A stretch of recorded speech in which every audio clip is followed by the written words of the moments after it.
Good morning, everyone. Boker Tov. This week's Torah portion has the remarkable story of the first matchmaker. Abraham sends his servant Eliezer to go find a wife for his son Isaac. And he goes to the well. He says, the girl who is so kind that she will offer water not just for me, but for my camels, this is the destined girl, the Bashert girl.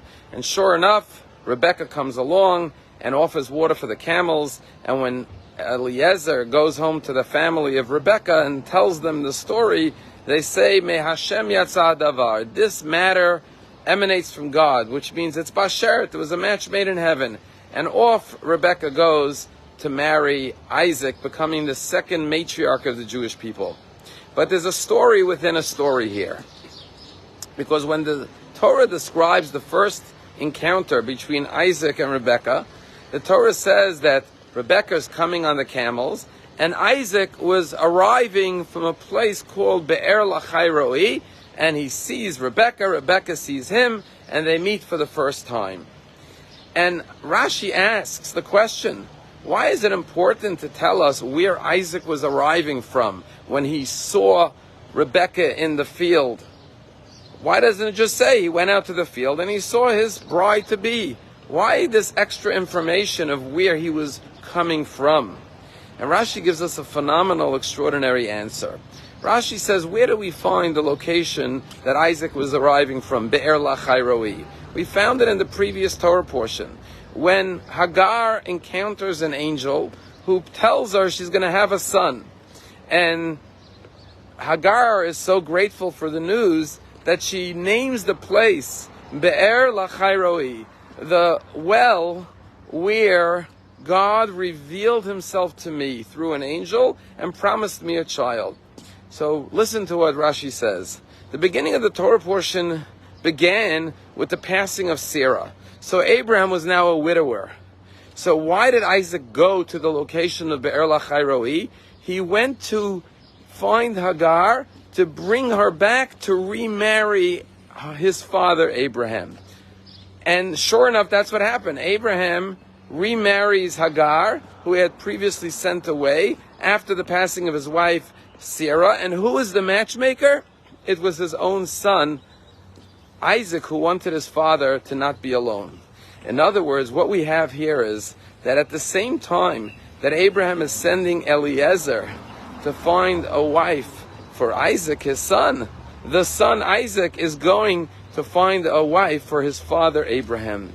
And this is what our rabbis tell us, that when you pray for someone else and you need the same thing, that's when your prayers are answered.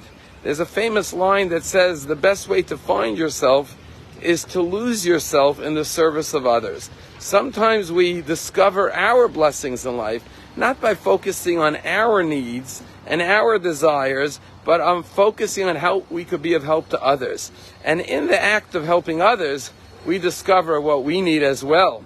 And that's what happened here.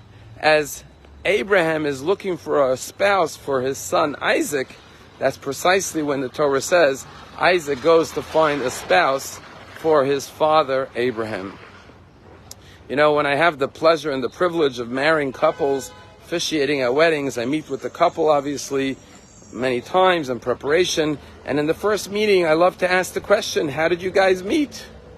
And I was just sitting with a couple a few days ago who are getting married later this year. And I said, so tell me, how did you meet? And I know the young man, he's from our community, but the young bride-to-be, I didn't know. So I'm talking to her and I say, how did you guys meet? And what does they tell me? She tells me, well, I'll tell you what happened. I was at a wedding a couple of years ago. And I was sitting next to this woman and we were talking, and she told me that she's looking for a shidduch, for a match for her daughter. So I went home from the wedding and I thought about it, and I said, you know, I think I know someone based on the description of her daughter. I may know someone. So I called her. I said, listen, I have someone in mind for your daughter. I set them up. They went out on a few dates, but it didn't work out. Well, about a year later, this woman calls me and says, you know, I think I have someone maybe that is good for you, and sets me up on a date. And sure enough, here we are, bride and groom, getting married. Sometimes when we think about the needs of others, God answers our prayers. And so, if you're looking for a shidduch, whether for yourself or someone you know, don't just think about who may be good for you or your child. Think about helping someone else. And like Isaac and his father Abraham, both of them got married and found their soulmates. Have a wonderful day.